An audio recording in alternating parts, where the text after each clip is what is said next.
إن الحمد لله نحمده ونستعينه ونستغفره ونعوذ بالله من شرور أنفسنا ومن سيئات أعمالنا من يهده الله فلا مضل له ومن يضلل فلا هادي له وأشهد أن لا إله إلا الله وحده لا شريك له وأشهد أن محمدا عبده ورسوله قال الله تعالى في كتابه الكريم يا أيها الذين آمنوا اتقوا الله حق تقاته ولا تموتن إلا وأنتم مسلمون وقال تعالى يا أيها الناس اتقوا ربكم الذي خلقكم من نفس واحدة وخلق منها زوجها وبث منهما رجالا كثيرا ونساء واتقوا الله الذي تساءلون به والأرحام إن الله كان عليكم رقيبا وقال تعالى يا أيها الذين آمنوا اتقوا الله وقولوا قولا سديدا يصلح لكم أعمالكم ويغفر لكم ذنوبكم ومن يطع الله ورسوله فقد فاز فوزا عظيما أما بعد فإن أصدق الحديث كتاب الله وخير الهدي هدي محمد صلى الله عليه وسلم وشر الأمور محدثاتها وكل محدثة بدعة وكل بدعة ضلالة وكل ضلالة في النار. Umat al-Islam, kita hidup di dunia adalah mempunyai tujuan yang agung. Tujuan itu adalah untuk beribadah kepada Allah Rabbul Izzati wal Jalalah. Kita hidup di dunia ya akhal Islam tidak akan pernah selama-lamanya. Setiap manusia pasti akan merasakan kematian. Allah berfirman, kullu nafsin dha'iqatul maut. Setiap jiwa pasti merasakan kematian. Maka Allah memerintahkan kita untuk beramal saleh sebagai bekal kita menuju kematian. Karena itu seagung-agungnya perbekalan menuju kematian. Allah berfirman, wa tazawwadu fa inna khairaz zadit taqwa. Berbekalah. Karena sesungguhnya perbekalan menuju kematian itu adalah ketakwaan kepada Allah. Dan hakikat takwa adalah menjalankan perintah-perintah Allah dan menjauhi larangan-larangannya. Allah Subhanahu wa ta'ala memasukkan seseorang ke dalam surga karena amalnya. Allah berfirman, udkhulul jannah bima kuntum ta'malun. Masuklah kalian ke dalam surga disebabkan oleh amalan kalian. Namun bukan satu-satunya sebab masuk surga. Akan tetapi yang terbesar adalah rahmat Allah Azza wa Jalla. Umat al-Islam, setiap kita harus senantiasa semangat dalam beramal saleh. Karena amal saleh memiliki barokah dan memiliki akal Islam, pengaruh yang luar biasa dalam kehidupan. Amal saleh bagaikan nutrisi untuk hati kita dan keimanan kita. Siapapun yang ingin istiqamah di atas jalan yang lurus, di atas jalan Allah Subhanahu wa ta'ala, hendaklah ia beramal saleh. Siapapun yang akal Islam yang mendapatkan rahmat Allah Subhanahu wa ta'ala, hendaklah ia beramal saleh. Siapapun orang-orang yang ingin dibukakan pintu-pintu rezeki oleh Allah Subhanahu wa ta'ala, baik di dunia maupun di akhirat, hendaklah ia beramal saleh. Maka siapapun yang akal Islam yang menginginkan kemuliaan, maka tiada lain adalah dengan beramal saleh. Namun di sana ya akhwal Islam, amal saleh memiliki penyakit-penyakit yang menyebabkan amal tersebut ditolak oleh Allah Subhanahu wa ta'ala. Di antara penyakit beramal saleh yang paling besar adalah beramal tanpa ilmu. Seseorang beramal tanpa mengetahui dalil dari Allah dan Rasulnya. Seseorang beramal hanya sebatas perkiraan semata bahwa itu sebuah kebaikan. Tidak ada keterangan dari Allah dan Rasulnya. Maka orang seperti ini orang yang merugi ya akhal Islam. Allah berfirman, "Qul hal unabbi'ukum bil akhsarina a'mala alladzina dhalla sa'yuhum fil hayatid dunya wa hum yahsabuna annahum yuhsinuna sun'a." Katakan, maukah aku beritahu kepada kalian tentang orang yang paling merugi amalnya, yaitu orang-orang yang tersesat jalannya dalam kehidupan dunia ini, sementara ia mengira ia telah berbuat kebaikan sebaik-baiknya. Karena ia hanya berdasarkan perkiraan saja. Hanya sebatas menduga-duga saja. Dia kira itu adalah amal yang bisa mendekatkan dirinya kepada Allah. Ternyata malah menjauhkan ia dari Allah subhanahu wa ta'ala. Oleh karena itu ya akhal Islam, agama kita tidak berdasarkan dugaan. Rasul kita yang mulia alaihi salatu wasallam bersabda, "Iyyakum wadh-dhann." Jauhi oleh kalian duga-dugaan. Fa inna dhanna aqdzabul hadis. Karena sesungguhnya menduga-duga itu adalah sedusta-dusta perkataan. Allah Ta'ala juga berfirman, "Iyattabi'una illa dhann." Mereka hanyalah mengikuti dugaan semata. Allah berfirman, "Wa inna dhanna la yughni minal haqqi syai'a." Dan sesungguhnya dugaan itu tidak menegakkan kebenaran sama sekali. Kita beragama bukan sebatas dugaan dan perkiraan, tapi harus jelas keterangannya dari Allah dan Rasulnya. Maka siapapun yang beramal tanpa ilmu tidak akan diterima oleh Allah subhanahu wa ta'ala. Siapapun yang ingin beramal saleh, wajib dia menuntut ilmu tentang amal tersebut. Apakah ada dalilnya dari Allah dan Rasulnya atau tidak?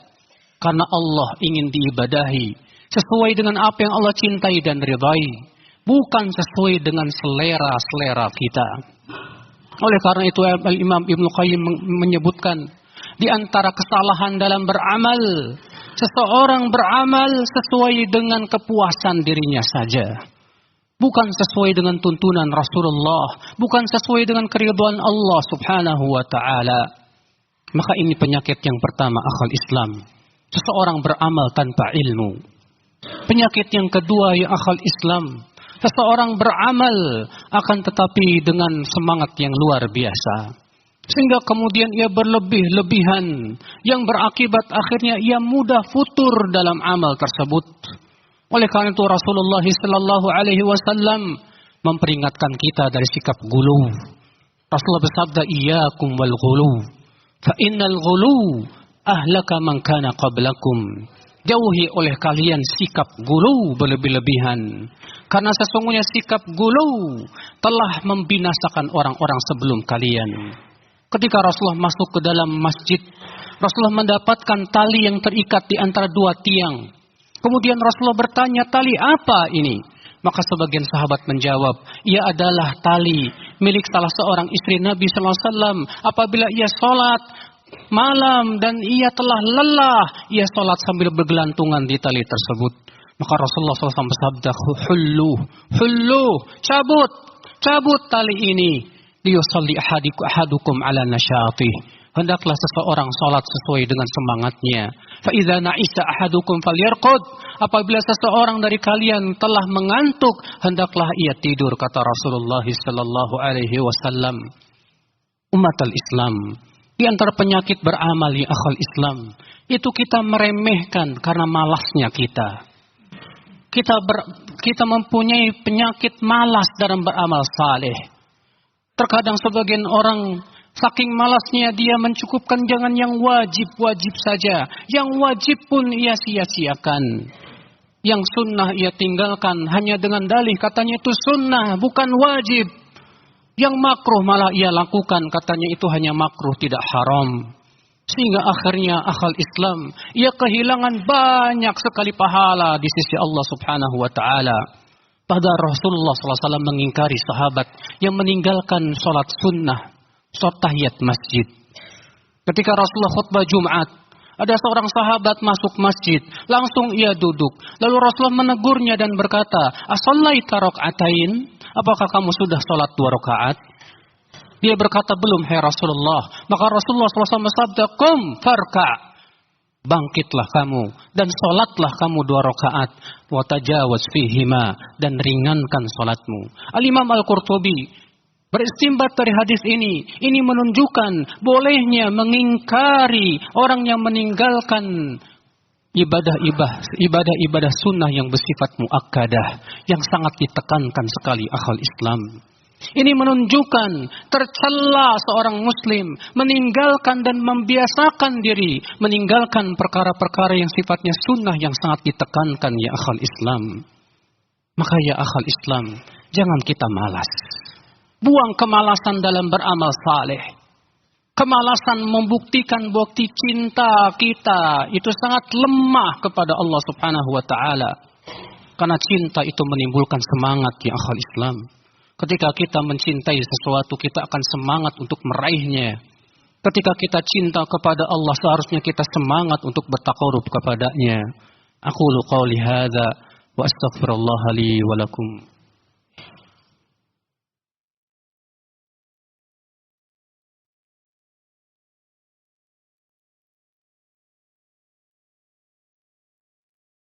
Alhamdulillah, wassalatu wassalamu ala rasulillah, Nabiyyina Muhammadin wa ala alihi wa sahbihi wa man walah. Wa ashhadu an la ilaha illallah wahdahu la syarika lah, wa ashhadu anna Muhammadan abduhu wa rasuluh ummatal Islam. Di antara penyakit beramal saleh, seseorang mengharapkan pujian manusia, sehingga ia ria, tidak mengharapkan 100% pahala dari Allah Subhanahu wa taala dan keridhaannya. Sehingga Allah batalkan amalnya. Bahkan di hari kiamat Allah akan mengusir orang-orang yang ria. Allah menyuruh mereka mencari pahala dari orang-orang yang mereka harapkan pujiannya. Allah berfirman kepada orang-orang yang ria pada hari kiamat, "Idhabu ila alladzina kuntum turauna fid dunya fanzuru hal tajiduna indahum jazaa." Pergi kalian kepada orang-orang yang kalian harapkan pujiannya waktu di dunia. Lihat oleh kalian apakah mereka bisa memberikan pahala kepada kalian. Wallahi ya akhal Islam, ria lebih berat daripada mencuri, lebih berat daripada berzina, merampok dan membunuh ya akhal Islam. Karena hakikatnya ia adalah syirik akhal Islam, walaupun syirik kecil. Akan tetapi ia lebih berat daripada dosa-dosa besar. Di antara penyakit beramal saleh ya akhal Islam, seseorang selamat dari ria, tapi setelah beramal dia ujub dan sombong dengan amalannya. Ia merasa dirinya lebih baik daripada orang lain. Setelah ia sholat tahajud, ia merasa lebih baik daripada orang yang tidak tahajud. Barangkali orang yang tidak tahajud menyesal setelah itu, sehingga ia lebih baik daripada orang yang tahajud. Kata Ibnu Qayyim, orang yang tidak tahajud kemudian menyesali itu lebih baik daripada orang yang tahajud setelah tahajud ia ujub dan sombong. Karena amalnya tidak akan diterima oleh Allah Subhanahu wa taala. Faya ummatal Islam, di antara penyakit amal senantiasa mengulur-ngulur, mengundur-ngundur waktu. Seseorang berkata nanti dan nanti ya subhanallah. Padahal ajal tidak pernah mengenal kata nanti.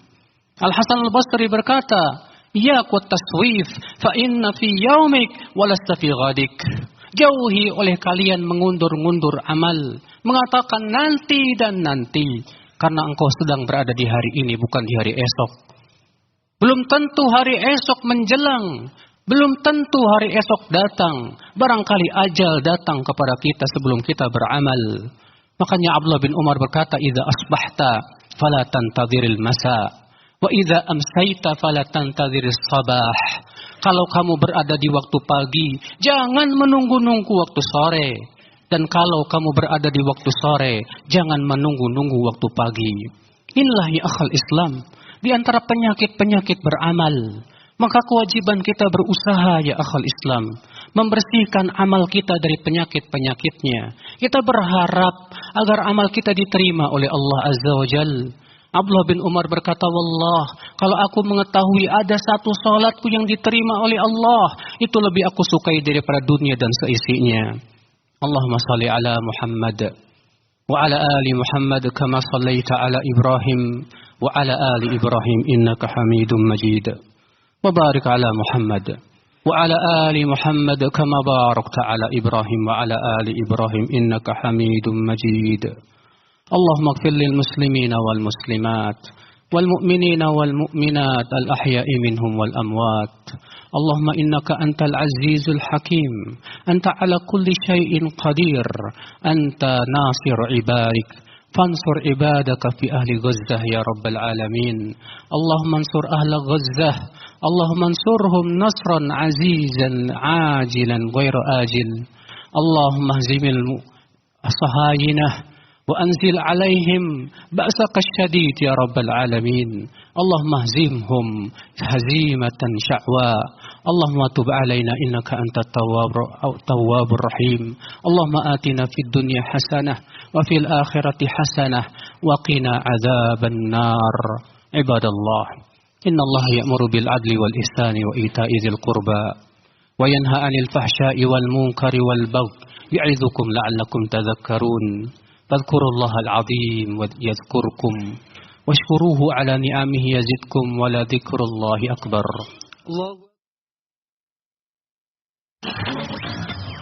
Kajian Islam ilmiah di Roja TV dan Radio Roja.